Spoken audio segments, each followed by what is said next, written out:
নমস্কার বন্ধুরা, আশা করি সকলে ভালো আছেন, সুস্থ আছেন, সুরক্ষিত আছেন। আজকে শুভ জন্মাষ্টমী।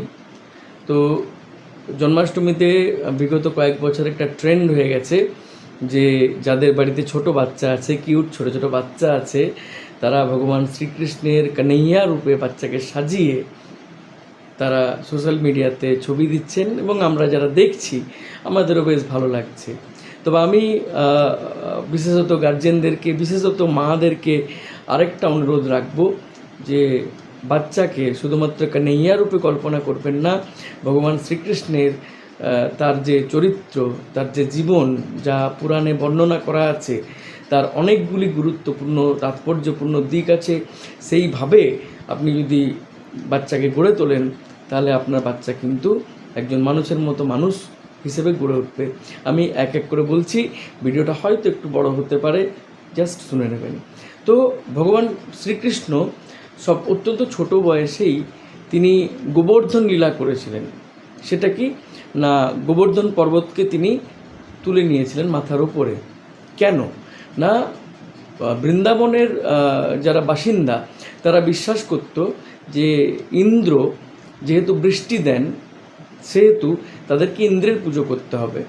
এখন ভগবান শ্রীকৃষ্ণ বলেন যে না, ইন্দ্র বৃষ্টি দেন ঠিকই, কিন্তু গোবর্ধন পর্বত ঘাস এবং চাষযোগ্য জমি দিচ্ছে, অতএব গোবর্ধন পর্বতেরও পুজো করতে হবে, ইন্দ্রের চাইতে বেশি গুরুত্বপূর্ণ, এরকম একটা কিছু ব্যাপার ঘটেছিল। এতে ইন্দ্র ভয়ানক ক্রুদ্ধ হন এবং তিনি সিদ্ধান্ত নেন যে বৃন্দাবনবাসীকে বৃষ্টিতে ডুবিয়ে মারবেন। তখনই ভগবান শ্রীকৃষ্ণ তিনি গোবর্ধন পর্বতকে তুলে নেন মাথার উপরে এবং তার নিচে আশ্রয় নেন সমস্ত বৃন্দাবনবাসী, পশু পাখি থেকে শুরু করে জীবজন্তু সবাই। তো এইটা হচ্ছে ভগবান শ্রীকৃষ্ণের প্রথম প্রোটেক্টার রূপ বা রক্ষাকর্তা রূপ। তার দ্বিতীয় তার রক্ষাকর্তা রূপ কোনটা না, তিনি রক্ষা করার জন্য তিনি নিজের আত্মীয়, তার পরমাত্মীয়, তিনি কংসের বিরুদ্ধেও রুখে দাঁড়িয়েছিলেন এবং কংসকে তিনি ধ্বংস করেছিলেন। এটা আপনার বাচ্চার জন্য দ্বিতীয় শিক্ষা, যে ন্যায়ের পথে হাঁটতে গেলে প্রয়োজনে নিজের পরমাত্মীয়ের বিরুদ্ধেও রুখে দাঁড়াতে হবে, প্রতিবাদ করতে হবে। সেই শিক্ষা অবশ্যই বাচ্চাকে দেওয়াটা দরকার। তৃতীয়, এটা আরও বেশি আজকের দিনে গুরুত্বপূর্ণ, keeping in view RG Kar incident, কত বছরে যে আরজিকর ইনসিডেন্ট ঘটেছিল তার পরিপ্রেক্ষিতে। যখন পাশা খেলাতে পাণ্ডবরা হেরে যায় এবং দ্রৌপদীর বস্ত্রহরণ হচ্ছিল, তখন দ্রৌপদী কাতর আবেদন জানিয়েছিলেন দ্রোণাচার্য, পীতবর্মা, মহাত্মা বিদুর, কৃপাচার্য, প্রত্যেকের কাছে, কিন্তু কেউ সাড়া দেননি। সব শেষে তিনি নিরুপায় হয়ে ডাক দিয়েছিলেন মধুসূদনকে, তার সখা মধুসূদনকে, এবং ভগবান শ্রীকৃষ্ণ এসে তাকে তার লজ্জা নিবারণ করেছিলেন। তো এইটা হচ্ছে ভগবান শ্রীকৃষ্ণের আরেকটা রক্ষাকর্তা রূপ। এখান থেকে আরেকটা প্রশ্ন উঠে আসে। দ্রৌপদী প্রশ্ন করেছিলেন ভগবান শ্রীকৃষ্ণকে যে মধুসূদন, তুমি তো আমার এত প্রিয় সখা, তো তুমি সবার শেষে এলে কেন? তুমি তো আগেই আসতে পারতে আমাকে রক্ষা করতে। তো ভগবান শ্রীকৃষ্ণ তাকে উত্তর দিয়েছিলেন যে তুমি তো আগে আমাকে ডাকোনি, তুমি যদি প্রথমেই আমাকে ডাকতে তাহলে আমি প্রথমেই আসতাম।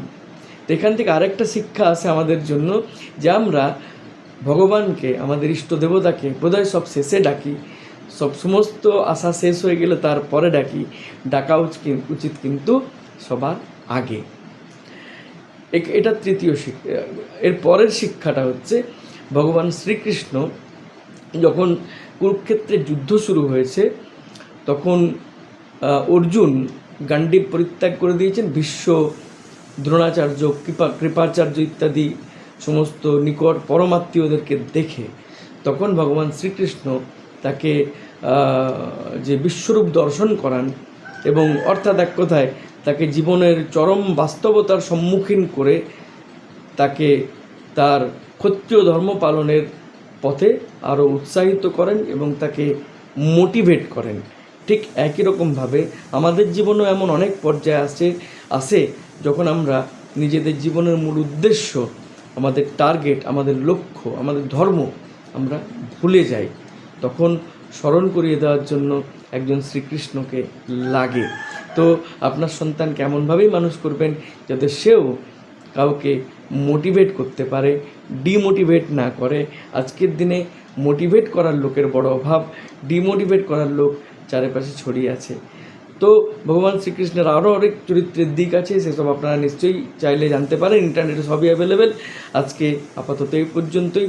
সকলে ভালো থাকুন, সুস্থ থাকুন, সুরক্ষিত থাকুন। শুভ জন্মাষ্টমী।